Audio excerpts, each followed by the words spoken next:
If you were in a business deal and you thought somebody was holding out on you, you'd probably do everything you could to get out of the deal. The devil wants us, and he tries to convince us that God is holding out on us. In James 1, verse 16, we're told, "Do not be deceived, my beloved brethren." Now, that's in reference to the fact that all the temptations that come our way, sometimes we are inclined to blame God for those.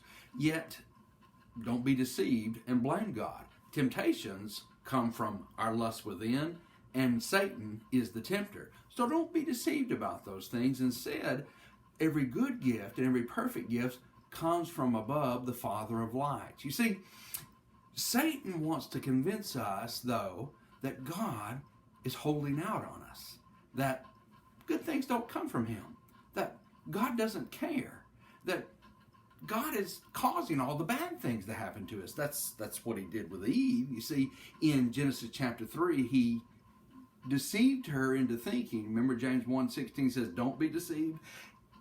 The devil deceived her and convinced her into thinking, God must not care. Otherwise, he'd let me eat of this tree and I'd have the wisdom. With Jesus, the devil tried to convince him, God must not care for you because otherwise you wouldn't be in this wilderness and hungry. So turn these stones into bread. And on we can go with the ways that the devil tries to convince us that God doesn't care and that God's holding out on us.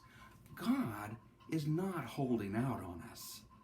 Every good gift comes from him. God cares, and God gives us all that is good. It comes down from above. That verb there, comes down, is kind of interesting. It doesn't come out so much in our English translations, but in the original, the tense there is continuous. In other words, these good gifts are not just one time or every now and then or just maybe a couple times a year. No, they are continuously coming down. They're constantly coming down. God will never hold out on his children.